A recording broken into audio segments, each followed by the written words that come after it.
Sveiki! Kurš gan nav dzirdējis vēl stāstu par to, kā Liepājā kebabnīcā kāds indiešu pakistāniska izskata pilsonis ar kārīgām atšelēm un nevainīgu sejas izteiksmi ir piedāvājis draudzību 11 gadus vecai latviešu meitenei, prasījis viņai telefonu un tā tālāk un tā tālāk. Protams, ieraksta nav, ir vārdi pret vārdiem, un mēs varam būt pilnīgi droši, ka mentu zaņķa policija labākajās britu policijas tradīcijās labākajā gadījumā izteiks indiešu pakistāniskajam kārumniekam aizrādījumu, sliktākā izteiks aizrādījumu 11-gadīgās meitenes vecākiem. Tādā valstī mēs dzīvojam. Šī valsts kopā ar visu Eiropas Savienību virzās tur, kur tā virzās. Bet mans pienākums tomēr ir dot publisku ieteikumu. Mans pienākums kā cilvēkam, kurš ir pabijis, nezinu, tur 100 plus mīnus pasaules valstīs un kurš ir pietiekami daudz pabijis arī Indijā, Pakistānā, visādās ārābu valstīs, visādās melno cilvēku valstīs un redzējis viņus gan savā dabiskajā vidē, gan arī citās vidēs. Un mans sakāmais ir tāds: priecājieties! Tie visādas brūnuma pakāpes pilsoņi, kas pašlaik ir saviesti pie mums pateicoties Klopa madāmas un visas mangānu koalīcijas politikai, vēl ir tīri jauki salīdzinoši, jauki pieklājīgi un mīlīgi pilsoņi. Viņi kļūst nejauki un nemīlīgi tikai tad, kad viņu ir stiprs vairākums. Bet tā viņi, viņi var kaut kur, kaut ko, kaut kā, tieši tā, jā, 11-gadīgai meitenei kaut ko tur piedāvāt, uķi, bet baigi nekur tālāk, izņemot īpaši ekstrēms gadījums, tas neaizies. Lūka Devikas Siliņas un visi pārējie ašrādēni pie mums savilks arābus un melnos. Tad būs pilnīgi citādi. Bet lielos vilcienos ieteicamā rīcība ir viena un tā pati. Visa šī, un to es saku uz sava pasaules apceļotāja pieredzes pamata, visa šī dažādu nokrāsu suga un pasugas nāk no pasaules malām, kur visaugstākajā vērtē un cieņā ir brutāls spēks. Brutāla spēka izmantošana rada respektu un cieņu, brutāla spēka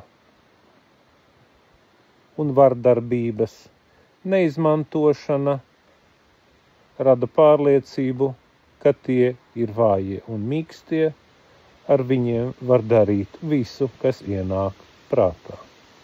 Un caurēm visā Eiropā mēs redzam, ka tas arī tā tiek darīts. Tāpēc, ka šai te sugai tas tiek atļauts.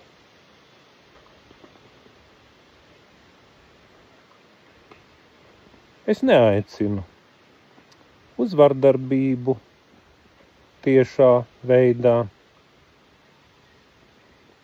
Es arī neapgalvoju, ka visa šī atbraukusī suga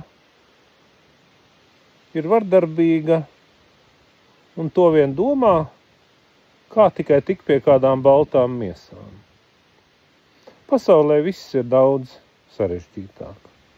Cilvēki ir dažādi pilnīgi visur. Paskatīsieties uz valdošo koalīciju, Vienotības vēzi un redzēsiet, ka tur mērgļu varbūt pat ir vēl stipri vairāk nekā visāda sabraukušo vidū. Bet tomēr mans aicinājums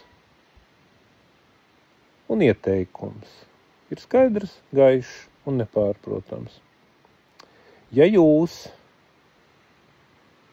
esat acu liecinieki tam, kā šāds te atbraucējs, kas neciena ne valsti, kurā tas ir ieradies, ne cilvēkus, kas šeit dzīvo un šo valsti ir uzbūvējuši, tā vai citādi. Un ja jūs redzat, ka šāds te atbraucējs ir jebkādā veidā vardarbīgs, ka viņš vēlas kaut ko panākt vardarbīgā, necienīgā un tā tālāk veidā, atcerieties. Vienīgais,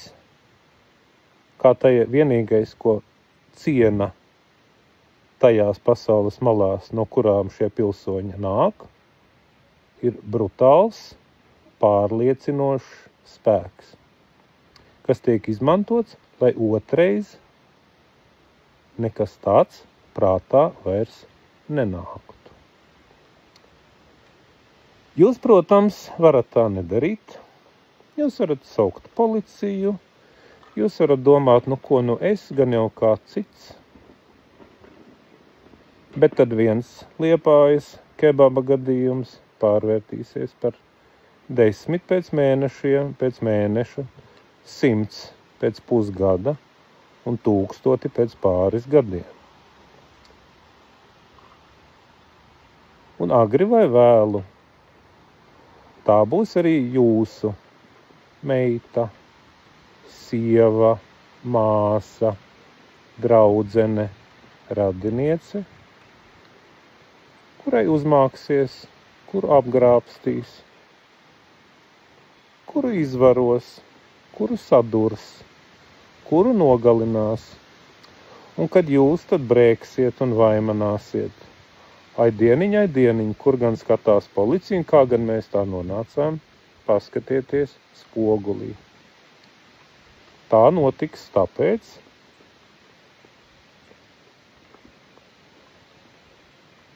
ka jūs to pieļāvāt tad, kad viss šis te bija vēl tikai iedīglī. Visu labu!